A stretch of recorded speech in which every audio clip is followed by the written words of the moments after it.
Welcome to our channel. ప్రపంచ కుబేరుడు Microsoft వ్యవస్థాపకుడు బిల్ గేట్స్ ఆంధ్రప్రదేశ్ లో పర్యటిస్తున్న సంగతి అందరికీ తెలిసిందే కదా. అయితే వ్యాపార సంబంధాల గురించి బిల్ గేట్స్ వచ్చారు. అయితే సెంటర్ ఆఫ్ అట్రాక్షన్ గా ఆయన ప్రయాణం చేసి వచ్చిన గెల్స్ట్రీమ్ G650ER జెట్ అయితే ఇప్పుడు వార్తల్లో నిలిచింది.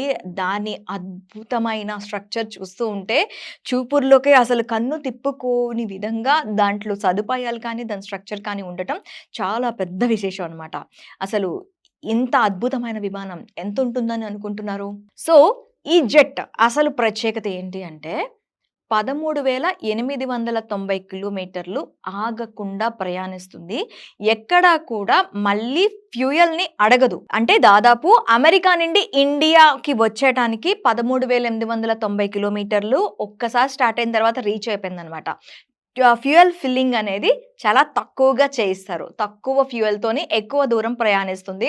అలాగే దీని వేగం ధ్వని కంటే ఎక్కువ వేగం 1100 కిలోమీటర్లు ఒక్క గంటలో ప్రయాణిస్తూ ఉంటుందన్నమాట.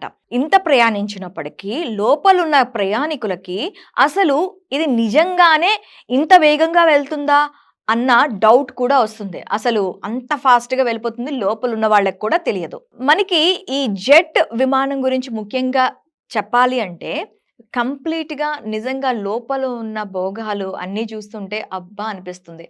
నార్మల్‌గా జెట్ విమానం అంటే ఎంతమంది ప్రయాణిస్తారు కదా! సో, కానీ ఇందులో 11-19 మంది ప్యాసింజర్స్ ఏకకాలంలో ప్రయాణించగలిగే వెసులుబాటు మాత్రమే ఉంటుంది. ప్రతి ప్రయాణికుడికి పర్సనల్‌గా వాళ్ళు ఉండే విధంగా విభాగాలు కూడాను అమర్చబడి ఉంటాయి లోపల. ప్రయాణం చేస్తున్నంత సేపు ఏదో మేము ప్రయాణం చేస్తున్నాము అన్నట్టు కాకుండా ఏదో ఒక మన సొంత రూమ్‌లో ఉన్నాము అనే అనుభూతిని ఈ ప్రయాణం అంటే ఈ విమానంలో ప్రయాణం చేసే వాళ్ళకి కలుగుతుంది. అంతేకాదండి, దీర్ఘకాలంగా ఎక్కువ కాలం దీంట్లో ప్రయాణించాలి అనుకున్న వాళ్ళకి ఒక బెడ్‌రూమ్‌ని కూడా ఇందులో అరేంజ్ చేశారు. కంప్లీట్‌గా ఫుల్లీ ఫర్నిచర్డ్ బెడ్‌రూమ్ అనమాట. ఆ బెడ్‌రూమ్‌లోకెళ్తే అసలు నిజంగానే ప్రయాణం చేస్తున్నామా, ఇంట్లో పడుకున్నామా అన్న రేంజ్‌లో విలాసవంతమైన బెడ్‌రూమ్‌ని కూడా ఇందులో అరేంజ్ చేశారు. అంతేకాదు కిచెన్ సెటప్‌లో మంచి మంచి ఓవెన్స్, రిఫ్రిజిరేటర్స్, డైనింగ్ హాల్ ఇవన్నీ కూడాను ఆ విమానంలో అమర్చడం జరిగింది. ఇంకా కాన్ఫరెన్స్ చేసుకుంటే ఎట్లా? కాన్ఫరెన్స్ టేబుల్‌తో పాటు దీంట్లో చైర్స్ కూడా ఏర్పాటు చేశారు. ఒక్కసారి ప్రయాణం చేస్తున్నప్పుడు కూడా కాన్ఫరెన్స్ మీటింగ్స్‌ని అటెండ్ చేసే విధంగా, అక్కడ అటెంప్ట్ చేసే విధంగా అక్కడ కంప్లీట్‌గా ఫర్నిచ్ చేశారు.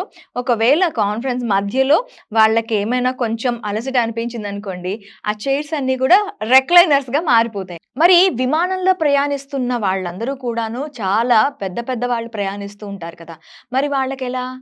వాళ్ళకి వైఫై కావాలి కాబట్టి కే బ్యాండ్ అనే సంస్థ ఈ వైఫైని ఆ విమానంలో ఏర్పాటు చేసింది. చాలా మంచి కనెక్టివిటీతో ఈ వైఫై పనిచేస్తూ ఉంటుంది. అలానే దేశంలో అంటే ప్రపంచంలో, దేశంలోనే కాదు ప్రపంచంలోనే ఏ మూల నుంచైనా ఇన్ఫర్మేషన్‌ని ఈజీగా గ్రాబ్ చేసే విధంగా ఇక్కడ ఇంటర్నెట్ సదుపాయం కూడా ఈ ప్లేన్‌లో ఏర్పాటు చేయబడింది. సాధారణంగా విమానంలో చాలా చిన్న చిన్న కిటికీలు ఉంటాయి గదా! కానీ ఈ విమానంలో చాలా పెద్ద కిటికీలు ఉంటాయి. సో, బయట ఎంత ఎత్తులోంచి ప్రయాణిస్తున్నా తెలియకుండా మనకి సదుపాయాలుంటాయి. అలాగే ఈ కిటికీలోంచి చూస్తూ ఉండి బయట ఏం జరుగుతుందో కూడా ఈజీగా కనిపెట్టొచ్చు. సుదీర్ఘంగా ప్రయాణించేటప్పుడు చాలా మంది ప్రయాణికులు జెట్ లాగ్ ఫేస్ చేస్తూ ఉంటారు కదా!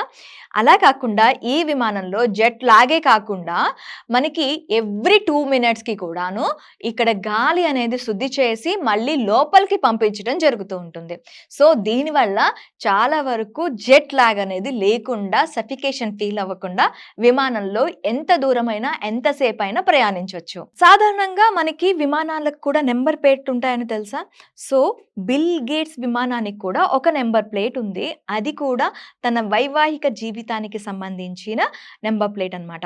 తన దగ్గర 2 విమానాలు ముఖ్యంగా G650ERకి సంబంధించిన 2 విమానాలున్నాయి. అందులో ఒకదానికి N887WM అని నంబర్ ప్లేట్‌ని తీసుకున్నారు. ఇందులో ముఖ్యంగా 87 1987లో మొట్టమొదటిసారిగా మెలిండా బిల్ గేట్స్‌ని బిల్ గేట్స్ కలిసిన సందర్భంగా ఆ 87 అనే నంబర్‌ని తీసుకొని 887గా ఆయన ఈ నంబర్ ప్లేట్‌కి తగిలించడం జరిగింది.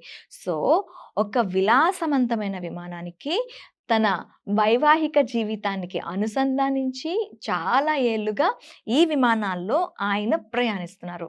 సో, బిల్ గేట్స్ విమానం మీకెలా అనిపించింది? కామెంట్ సెక్షన్‌లో కామెంట్ చేయండి. అంతకుముందు మా ఛానెల్‌ని సబ్స్క్రైబ్ చేయడంతో పాటు ఏం చేయాలి? ఈ వీడియోని షేర్ చేయాలి.